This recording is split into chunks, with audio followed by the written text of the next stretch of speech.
Alright, so I got the rail laid out here to the length of my template, and then I took a red Sharpie and I have marked the positions of where we need to file a gap so that the points or the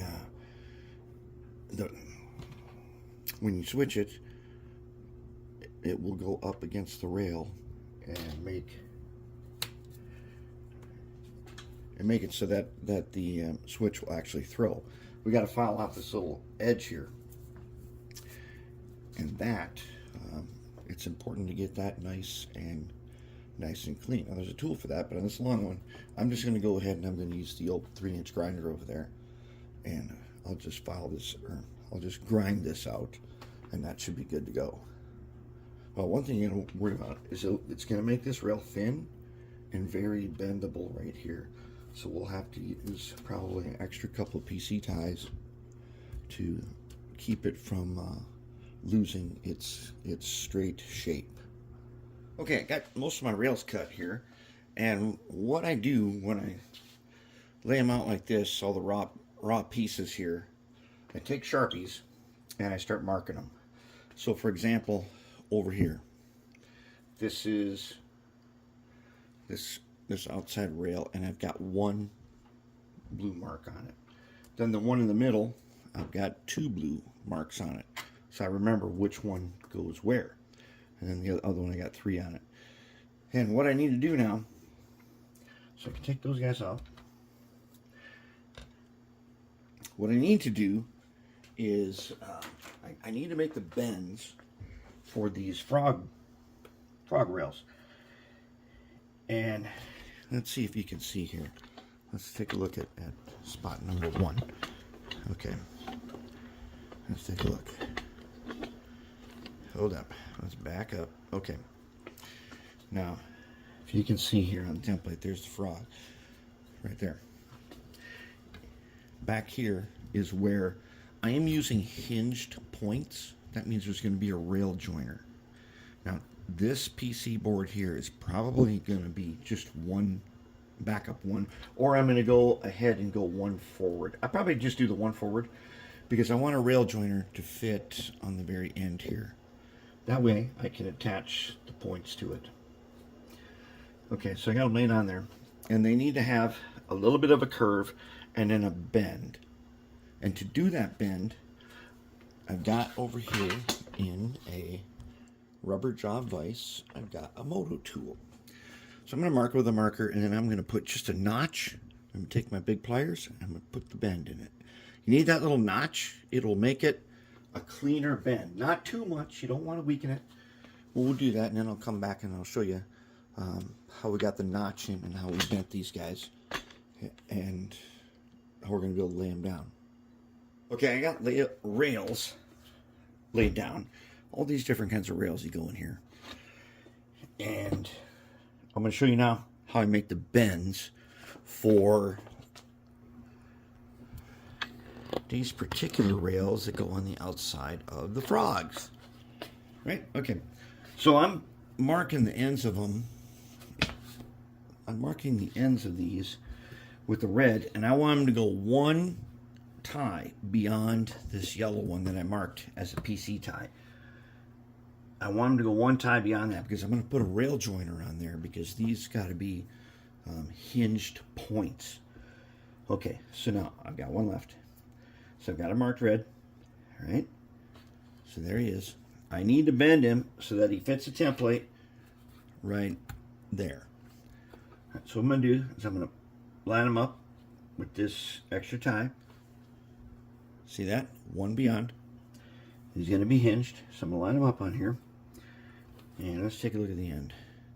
Not that good. Not that good. So let's fix that. So I got my moto tool with the regular old, plain old cutoff wheel in here. Not the fiberglass one or nothing. I'm just gonna turn on. I'm gonna straighten out this end right here. I'm gonna flatten them up.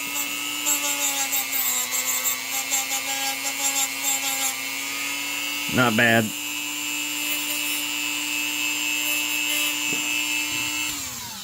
Okay, now pretty decent. Okay, so now I'm going to put him back over here. We're going to zoom in again. So this guy, I want him right there. Let's zoom in. Okay.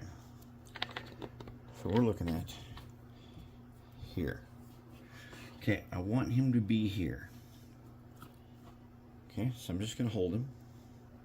Then I'm going to take my grain marker. Alright, and over here is where I want to make the bend. Right there, where I just marked it. Okay, so now what I'm going to do is I'm going to do this. Yes. I'm going to take him. He's got the green mark on him. I'm going to take this. And I'm going to notch him just a little bit right there. Okay. He's got a little notch. Now I'm going to go take the lineman's. And remember I put the red on there? That tells me which way to bend. So let's put the red the way it's supposed to be. And then we're going to go ahead. And this makes it easy to bend. So bend a little bit. I bet that was too much even. That's probably way too much. I don't know. Well, I hate to say it, but that was exactly the right amount. And that's only because I've done this a bunch of times. Let's check again. Bend a little more. Okay, bend. Now, I want you to look at the paper. These frogs, when you make these rails where the wheel sets come into the frogs right there, I don't like them so short. That's too short. I don't care what it looks like. I need this thing to work. And this happens to be a very heavy traffic area. There's a lot of trains that are going to run over this. So what we're going to do is we're going to cut them off way up here. Way up there. And yes, I know a number of you have seen my turnouts before, and you're like, oh, come those wing rails and all that, it's going to be hard to clean and everything. That don't matter. All I want is something that's super reliable, and putting that wing way up there is how I... Yeah, okay. We zoom in again. Yeah, keep zooming in right on myself. That's not what we want. But right there. Okay. Now, if I got this lined up right, my red mark is going to be on one tie past the PC tie. My bend is going to be right where it's supposed to be.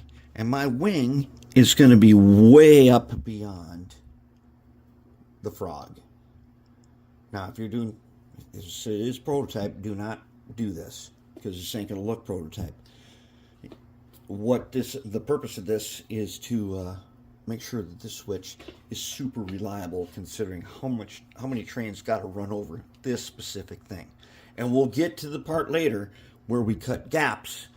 And our gaps, we're going to make our frog is going to be gapped very small, but it's going to have super strength because we've got longer wings.